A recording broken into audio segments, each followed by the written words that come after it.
Hello and welcome to MotoGP 23. The game is finally here. We've had to wait a little bit longer than usual, but I am super excited to get into this, especially with the last few bits of news that we've had. Sounds like the game is going to be pretty different to the last few, especially on the career mode front, so it's definitely the game I've been looking forward to the most out of the last few MotoGP games. Now, before we do get into the video, I do want to thank Premier for providing me with a review code for the game that's allowed me to get the video up so early on in the day, so I really do appreciate it. But let's get into it now then, and do our usual first impressions. So here we are then in the main menu of MotoGP 23, and I must say it does look really cool, very slick. I do like the fact that it's in a bit of a showroomy type environment.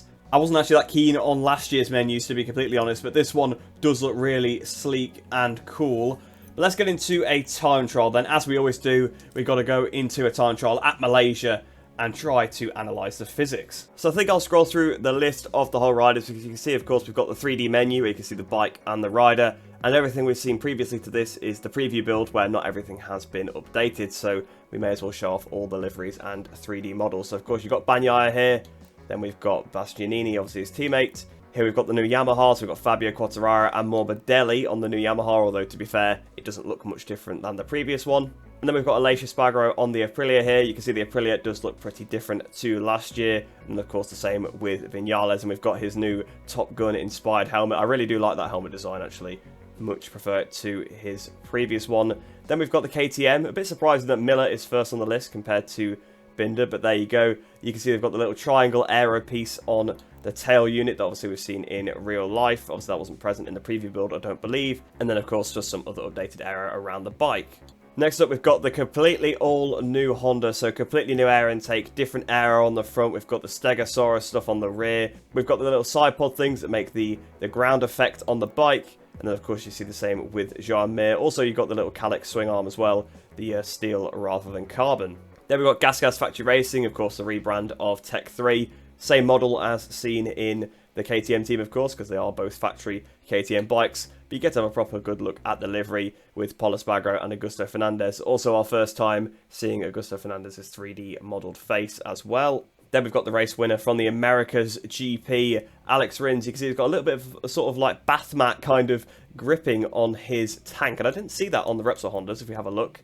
Yeah, that's not actually present. So I actually really like that. That's a nice little detail that they've got the little bit of extra grip that some riders do prefer. Obviously, Rins has been running that this season. Then, of course, his teammate Nakagami. He also hasn't got the little bath mat kind of thing, so that's interesting to see. And you can also see the absence of Red Bull sponsorship. Obviously, he's no longer sponsored by them this season. Then we've got the Proac Ducati, of course, the same model as seen in the factory team with all of the little aero bits and just a slightly new livery, and also another look at the Alpine Stars helmet, which, of course, is new to MotoGP this year. Then we've got the RNF team, and you can see the model is actually different to the factory Aprilia, at least it looks like. It looks much more like last year's Aprilia, which of course is what they are using in real life, so Oliveira and then Raul Fernandez in the RNF team. Onto the team's championship leaders, and this is the GP22, so a different model than the other Ducatis that we have seen, although it looks very similar. The main difference is the air intake on the front, but we've got Marini here, and then of course the championship leader, Marco Bezzecchi. And then finally, onto the Gresini team. Once again, we've got that GP22 model for Alex Marquez and for Fabio Di Gian Antonio. So I think we'll probably go as the reigning world champion, Pecco Bagnaia, the best bike, give us the best feeling of the physics, get into the Malaysian Grand Prix. The reason why I picked Malaysia is just because it's a track I really like, and it does allow me to have a good feeling of the physics. So without any further ado then, let's get into it, and I'll see you on track. You can hear the new theme music playing in the background, so that is going to be playing throughout the game then, as I expected it would be. Just double checking that all of the assists are set up correctly for me. So one thing I can notice here, look, is that there's tyre warmers on the second bike in the pit lane. That's not been a thing before, so that's a nice little detail that they have added. But let's head onto the track then, a pit start, and get our first taste of the physics. Of course, I've got all the assists off. I'm on the hardest physics setting, as I always am, so I will be able to give you a very accurate first impressions. And here we are. Oh, that was different. The rear seat to lock immediately there.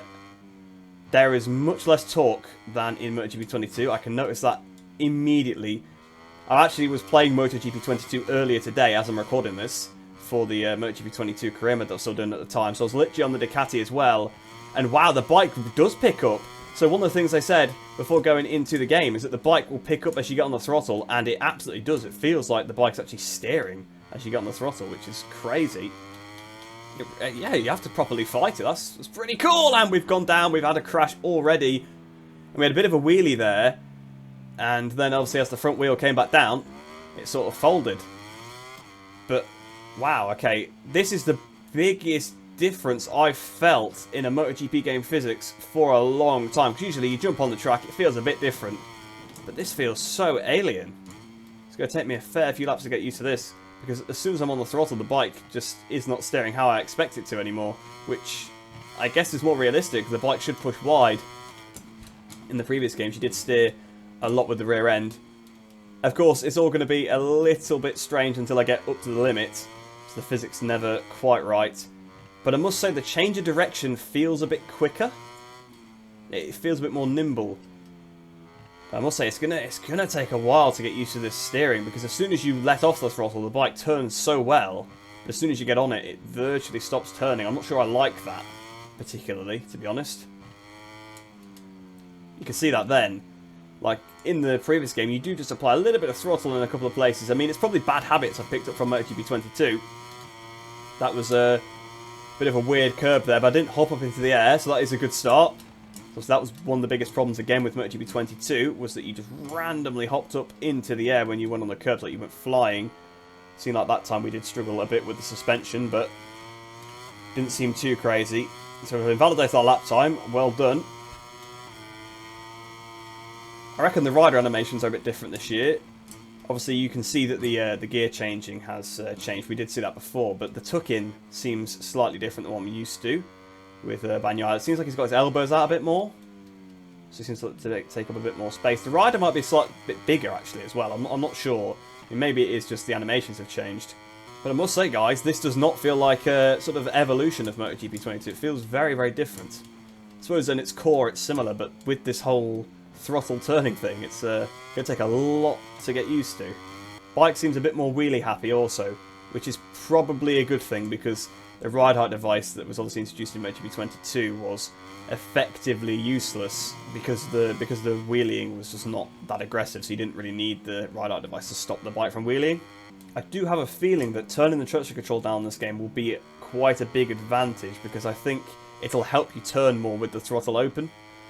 Because you'll be able to spin the rear, because it doesn't seem like there's much natural turning when the throttle's open. You can see I'm taking like I'm soaring at the stick here. Well, I'm not even actually soaring at the stick, but it looks like I am, is what I'm trying to say. But it's just because I'm sort of on and off the throttle, actually trying to get to turn. I'm starting to get used to it a little bit now that I've done a lap or so. Don't lose the front. I think I probably would have crashed from that MotoGP 22, in fairness. But I'll do a couple more laps now, probably without saying much, and then I'll try and give a little bit more feedback there. But those are my first initial thoughts of the physics. It does feel rather different to MotoGP 22, it must be said. I'm not sure whether I particularly like it yet or not, but probably just because it's so different to anything I've ever played before. So I've just had a bit of a silly crash. I turned in a bit too much for one of the corners, but you can see the front tyre is starting to overheat quite a bit now. That'll just be because we're at Malaysia. But I did notice on that lap I pushed a bit more on the front, and the front doesn't feel like it's going to go. Like, look at that. That was so much better. You'd have been down if you did that on MotoGP 22. I'm almost sure of it. Almost makes me want to go back and try it. But the front end just feels so much more stable. The bike balance just feels so much... It feels balanced now. The bike actually feels a lot more balanced. That's what I can feel from these couple of laps where I'm starting to pick up the pace a little bit now. So you can see the lap time's not great. Like 2:01, 2:02, 2:06. I should be in the 50s, really. Oh, that was a bit of a mistake. But it is just like when I'm trying to pick up the power, I'm expecting it to sort of respond the way it does in the current MotoGP game, of course, because I've spent over a year playing it now. But so far, I'm not sure how I feel about this whole picking up the throttle and the bike pushing itself wide. But I must say the bike is so much more balanced. They were telling the truth when they said that the bike doesn't push into the corners weirdly anymore. The front doesn't go randomly. The rear doesn't try and come round on you on the entry. Obviously, I did say earlier on in the video, I'm not on the limit yet, so some of it could be subject to change. When you're really on the limit, maybe one of the ends of the bike does start to push, but the grip level seems very similar from front to rear. It doesn't feel like the rear is pushing the front, or you know the rear hasn't got enough grip and it's trying to come round. Which on the last two games it has been like that. So in MotoGP 22, the front end was horrendous. You lost the front constantly, even when you weren't actually pushing the bike. MotoGP 21, the rear end was constantly coming around on you, but now it does feel like there is there's a decent level here of balance. So I think I'll just keep pushing on now, and I'll try and do one good lap for you guys with no talking, so you can listen to the sound of the game as well.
So I just managed a clean lap in the end there. Unfortunately, it wasn't a sub 2 minute, but I think it would have been had I not asked a little bit too much into the last corner. The physics are definitely going to take a bit of getting used to. I'm starting to kind of get there a little bit now. Obviously, you can see it took me basically like 9 laps to do that, but most of the time, you can see I kind of invalidated my lap.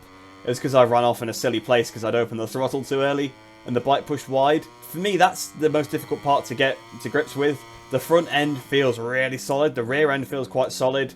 Obviously, again, like I said, if you play around the electronic settings more, I'm sure we'll get more of an assessment. And I'll probably do a specific video on that. But of course, for my first impressions, don't want the video to be too long. Just want to give you my first thoughts of the physics and just show you some gameplay. So I hope you guys have enjoyed that video. If you are new to the channel, please do like the video and subscribe, because I'll be bringing plenty more MotoGP 23 content. I'll have a career mode episode up later today. Let me know in the comments below if there's any specific content that you'd like to see, whether you want to see the flag-to-flag system, just any kind of race, whether you want to see some laps at Sokol or Bud, the 2 new tracks, if you want to see a different class gameplay, just let me know. I'm happy to take some requests when the game is still brand new. But like I said, I hope you guys did enjoy that one. I hope you enjoy the rest of your day. Hope you're staying safe, and I shall see you in the next one.